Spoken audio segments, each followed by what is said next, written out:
BB Pitbull here, late night at the shop. I swore I wouldn't buy another lathe. I swore. I mean, this is only some. This is my honey keeper room. Yeah, it's a little ridiculous. Derbyshire Mills. That's a restored 8-inch junior South Bend. This is a 10K. Of course, the clousing, whatever you want to, however you want to pronounce it. Of course, you have to have the matching horizontal.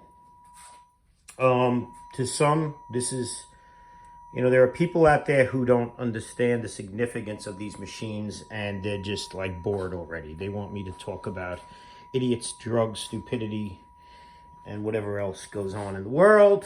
I, like many of you, enjoy and appreciate and respect this stuff.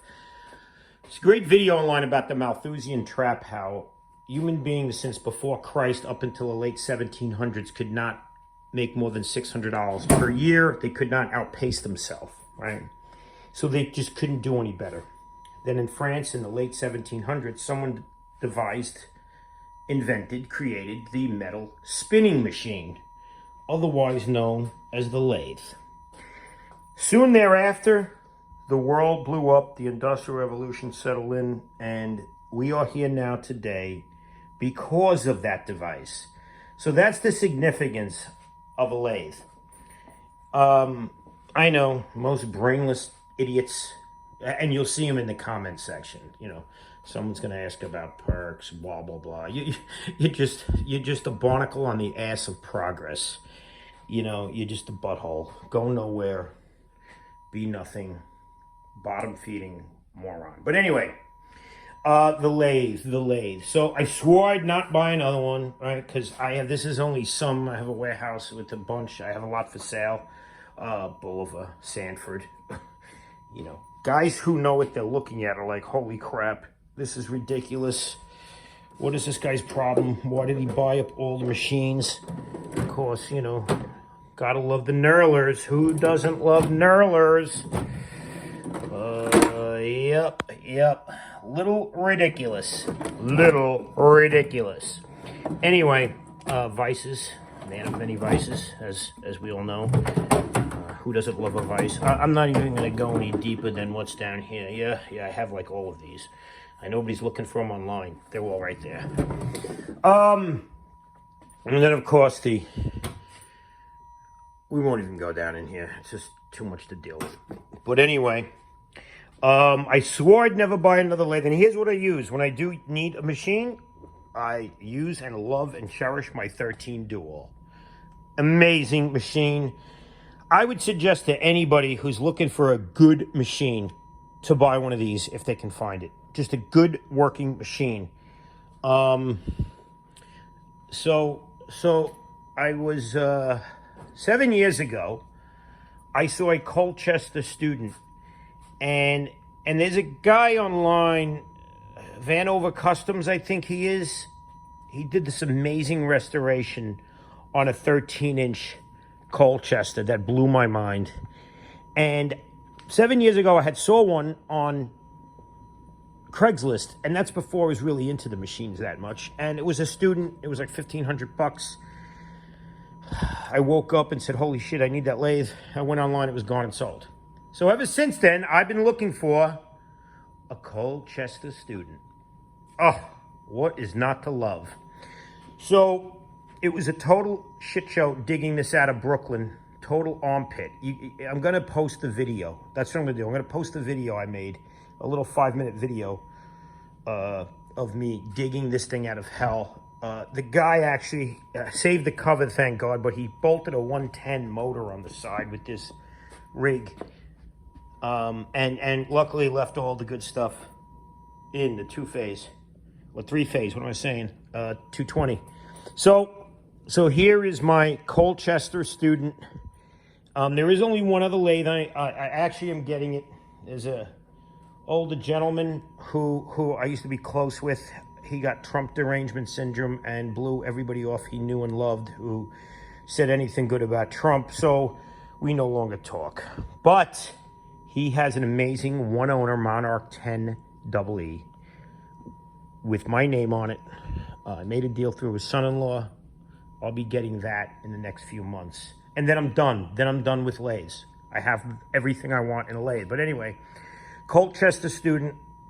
I just started cleaning up just a little bit to kind of see what I was working with. But the plan would be to strip this down to nothing and make this thing, well, that Vanover Customs, I mean, you couldn't make a lathe nicer than that. I'd love to send this to him and pay him to do it. Because, as you can see, I got a lot of other shit I should be doing, like working on customers' cars. So, it would be amazing to send that to him and just pay him to make it look like his. Finally got the race car back. Oh, picked up this honey, 2011 E63 donor car. So the plan is to totally gut the drivetrain and install it in some old Mercedes. I haven't figured out which one yet, but as you can see, it's blasted. Not worth fixing. Sprinter number 4. Gotta love a Sprinter. This thing has 130K, clean as hell. Cleaned it up.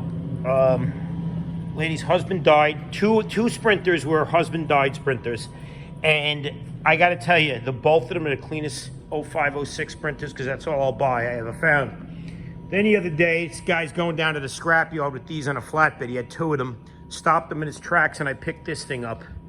This is a donor. This is a parts truck. This is getting sliced and diced. Paid $1,500 for it. Engine alone is worth $2,800, so it was a home run.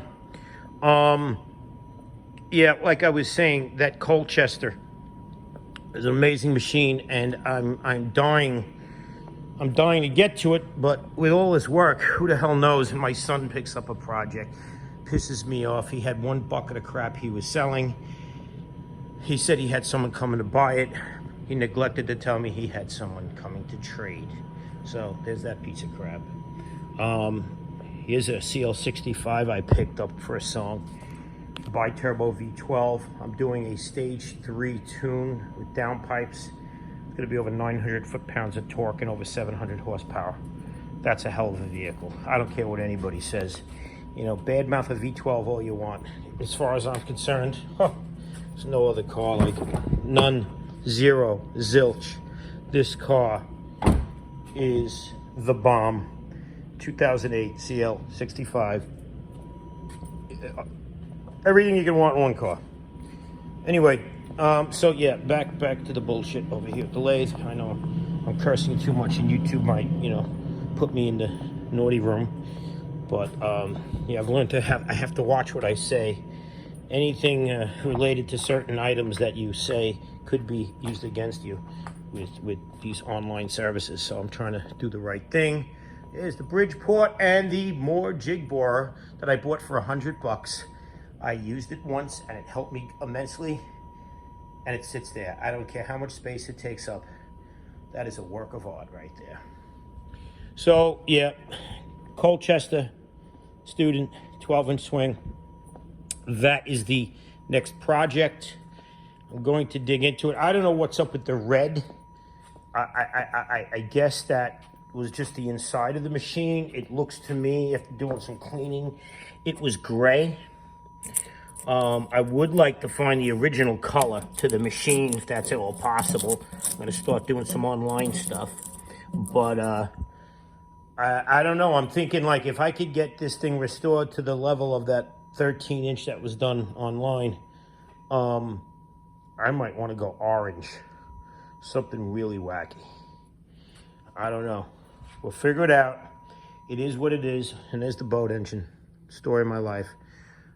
There's the 190 project. Story of my life. I mean, this working for a living on people's cars is really getting in the way of the important shit in life. And I got to figure out a way to get rid of that nightmare over there. I mean, having to make a living sucks. There's got to be an easier way. Got to be an easier way. So, all right, tool nerds. I rambled enough.